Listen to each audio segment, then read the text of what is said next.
Lift's ending twist reveals how Cyrus successfully executed his gold heist while outsmarting Interpol.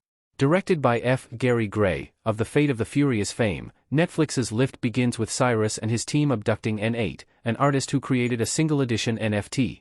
Although Abby, who works for Interpol, tries to stop them, Cyrus stays one step ahead and manages to get away in the nick of time. After taking N8 to his team's yacht, Cyrus reveals that kidnapping an artist puts a story behind his art, which, in turn, skyrockets his value. This allows the price of N8's NFT to go up and ultimately profit Cyrus' team as well. Although Cyrus and company stick to stealing art and ensuring that art creators earn the credit they deserve, they find themselves in a novel space when Interpol recruits them to steal gold from a billionaire named Lars. Cyrus is initially apprehensive about the mission but eventually agrees and formulates the perfect plan to pull it off. Not everything goes as planned, but Cyrus figures out a way to make the best out of the chips he is dealt with. How Cyrus and his team stole Lars' gold in Lift's ending. One Lift twist reveals how Cyrus acquired the gold. According to Cyrus' initial plan in Lift, he and his team were supposed to steal the $500 million worth of gold and send it to Interpol through a train. In Lift's closing arc, it seems like Interpol acquires the gold after they show up at Lars' residence to arrest him. However, before the film's credits start rolling, Kevin Hart Cyrus reveals that not only did they successfully get Lars arrested but also managed to steal the gold. He discloses that while he and Abby were negotiating with Harry and convincing him to become an insider in ATC in Brussels, Magnus made a crate full of gold-painted metal bars. After unlocking the safe that accommodated Lars' gold, Magnus cleverly swapped the real gold crate with the one having the fake gold-painted iron bars.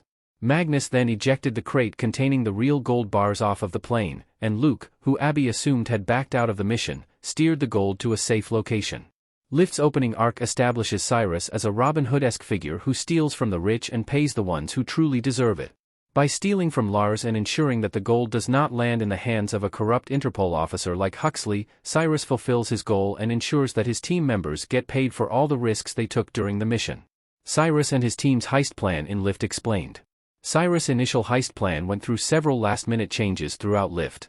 The first step in Cyrus and his team's plan was to fly a private jet close to the gold-carrying A380 to be able to swap its radar signature. After this, they used a portable signal interference device, PSID, to cut all GPS transmissions between the A380 and air traffic control, which turned the A380 invisible.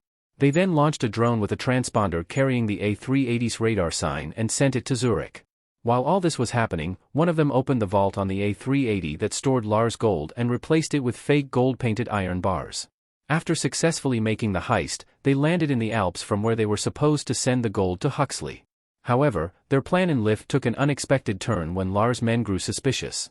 After they land in the Alps, Lars' men force them to board the gold onto a private jet and fly it to Lars in Tuscany. To prevent Lars and his men from winning, Camilla flies the plane in such a way that it shakes off the stealth mode they had previously installed to make it invisible. Without its stealth mode, the plane becomes visible, allowing Interpol to track and find them. Although NATO jets see the private jet as a threat and even try shooting it down, Abby projects the message "Civilians on board" on the LED screen under the plane to stop them from firing at them. Moments later, Camilla, Cyrus, and Abby crash-land the plane in front of Lars' estate, and Cyrus asks Mi-sun to use the M8 cameras on the plane to record everything that happens during their encounter with Lars. Lars murders the Leviathan representative after she refuses to deal with him and points his gun at Abby and Cyrus. However, before he can kill them, Interpol arrives after tracking down the plane. Although Lars tries to avoid his arrest by claiming that Cyrus and his team are the intruders, Cyrus proves he is a criminal by asking Mi-sun to play the video where he kills the Leviathan representative.